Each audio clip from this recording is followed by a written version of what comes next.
There is a part of Silo 18 that the people living there were never supposed to understand. It sits beneath the mines.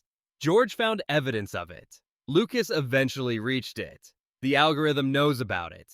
And now Season 3 has started filling in more pieces of the same puzzle. The strange part is how much effort has gone into making those tunnels disappear from history. The Pact restricts how far the miners can dig outward. Old maps contain information that ordinary citizens were never supposed to see. The mines have accumulated centuries of shafts and passages, and yet the people living inside the silo have almost no idea what lies beyond the areas they are permitted to explore. That becomes much harder to dismiss after what Season 3 has shown us, because the tunnels may explain something much bigger than the layout of Silo 18.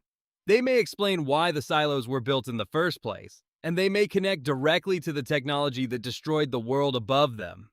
Back in Season 1, George Wilkins became obsessed with the mysterious door at the bottom of Silo 18.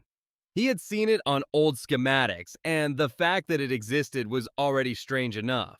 Why build a door down there? Where did it lead? And why was information about it so restricted?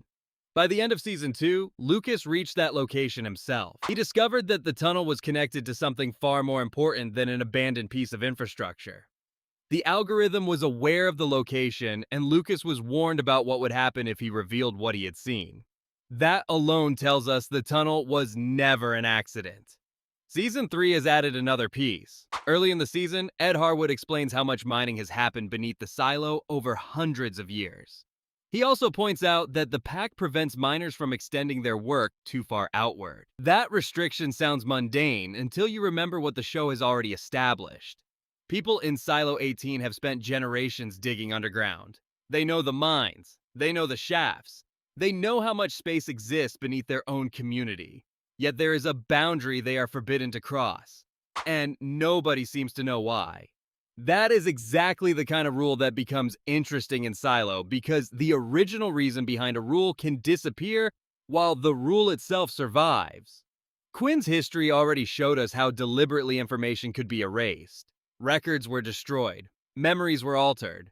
Knowledge that could encourage another rebellion was buried. The tunnels fit that same pattern. If the people of Silo 18 had been allowed to discover what was underneath them, they might have learned something about the outside world, the other silos, or the people who designed the system. So the obvious question becomes, what were the tunnels originally built to do? One possibility is that they were designed to connect the silos. This theory has been around since the discovery of the door, and Season 3 has given it more material to work with. We already know there are 50 silos. We also know that the silos were part of a coordinated survival system rather than 50 completely independent communities. That creates a strange architectural problem.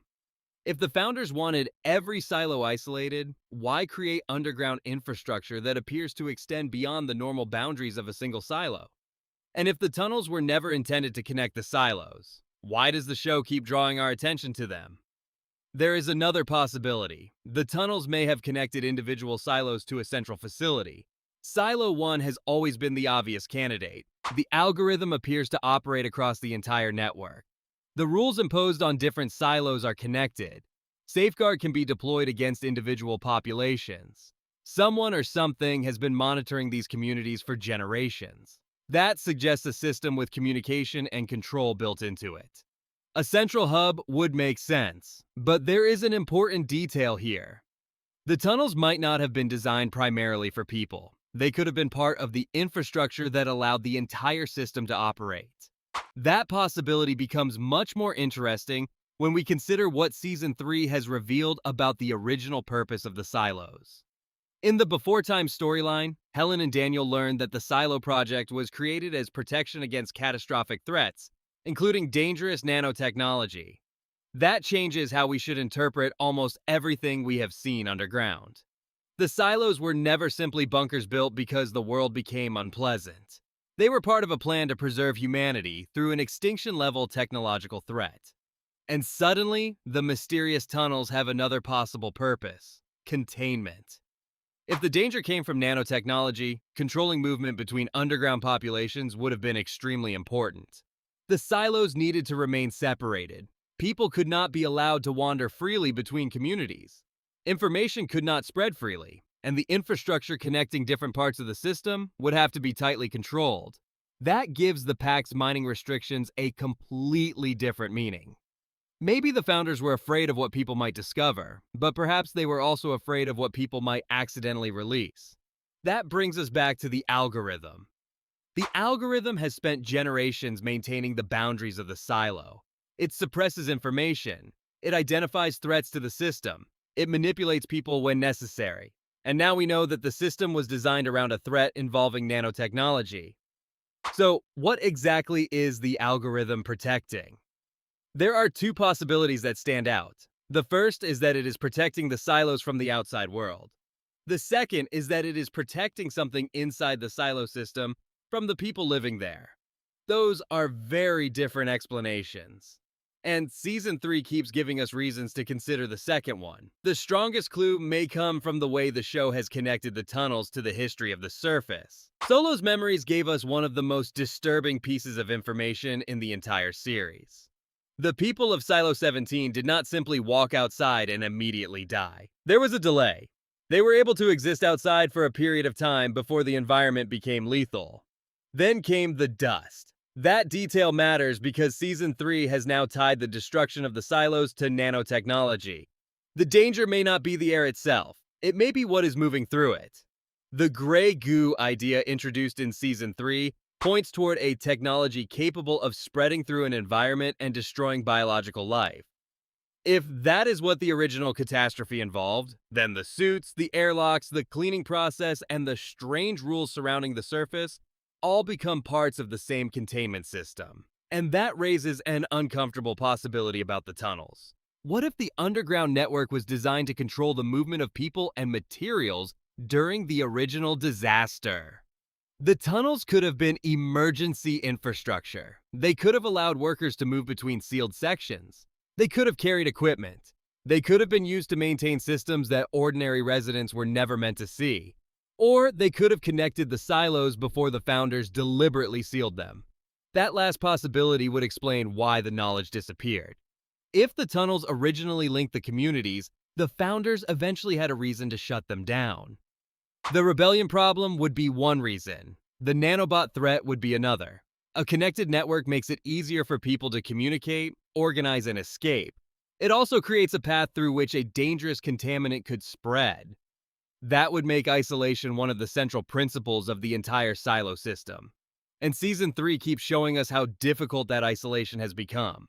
The mines are full of hidden passages. People have been digging secretly. Gus Harwood has been involved in a hidden operation involving an elevator and missing light bulbs. Knox, Billings, and Hank discover that the official map of Silo 18 does not tell the whole story. The important part is that these discoveries are happening at different levels of society. Juliette has been investigating the deepest secrets. The Resistance has been using concealed routes. The sheriff's investigation has uncovered hidden infrastructure. Harwood has been operating his own secret system. All of these stories keep pointing downward. That makes the mines increasingly important. And there is something else worth considering. The tunnel may not contain a giant machine or some hidden civilization. It may contain information. That could be more dangerous. Remember what happened when Lukas reached the bottom of Silo 18. The algorithm did not need to physically attack him to protect the secret. It needed to control who knew about it. That tells us something about the nature of the threat. Information itself is dangerous inside this system. If the tunnels contain a map of the silos, proof of communication between them, evidence about the founders, or instructions for dealing with the nanobot threat, then keeping people away from that knowledge would be enough. This also explains why memory matters so much in Season 3. Juliette's memory loss is happening alongside the larger mystery of erased history. Charlotte Keene's story in the past has its own connection to memory and knowledge. The people inside the silos have inherited a civilization whose most important history has been deliberately removed. They remember the rules. They have forgotten why the rules exist. That distinction may be the entire point. Because once people start recovering the missing history, the physical boundaries of the silo become harder to maintain. And the tunnels are physical evidence that the official version of that history is incomplete. There is still one major problem with the tunnel theory. We have no confirmation that a tunnel currently connects Silo 18 to another silo. The show has not given us that answer yet. The hidden routes we've seen could be local infrastructure. Harwood's elevator could lead somewhere completely different. The original door could connect to a sealed facility rather than another silo. So we have to keep that distinction clear. The evidence supports the existence of hidden underground infrastructure. It supports the idea that this infrastructure has been deliberately concealed. It supports a connection between the tunnels, the algorithm, and the system's larger security structure. Season 3 also confirms that the silos were created because of a catastrophic technological threat involving nanotechnology. The exact relationship between those facts remains unresolved. That is where the theory gets interesting. If the tunnels were built before the silos were sealed, they could be remnants of the original survival system. If they were built afterward, they might be part of a control mechanism created to manage the population. And if they connect the silos today, then the most important secret underneath Silo 18 may be the fact that the isolation everyone has been taught to accept was never as complete as they believed. That would put Juliette in a very strange position. She spent so much of her life believing that the silo was the entire world available to her. Then she discovered Silo 17. She crossed the surface between them. She learned that 50 silos existed, and now the mines may reveal that the separation between those communities has always been artificial. The deeper Juliette goes, the less convincing the official map becomes. That may be why the tunnels have been appearing so often in Season 3. They represent the part of the silo system that history failed to erase completely. The walls are still there, the doors are still there, the passages are still there, and someone has been trying to keep people away from them for generations. The biggest question now is what happens when that secrecy finally fails. Because if the tunnels contain a route to another silo, a central facility, or the infrastructure connected to the nanobot threat, Silo 18 may have been sitting directly above one of the most important pieces of the entire system. And after everything Season 3 has revealed, I think the most interesting possibility is that the tunnel was never simply a way out. It may have been part of the mechanism that kept everyone inside. The silos were built to protect humanity from something. The algorithm was created to maintain that protection. The Pact was used to control behavior. History was erased to prevent people from questioning the system. And beneath all of it, the tunnels remain. Whatever is buried down there could finally tell us what the founders were afraid of, why the silos had to remain separated, and whether the algorithm has been protecting humanity from the surface or protecting the system from humanity. That is the question Season 3 still has to answer.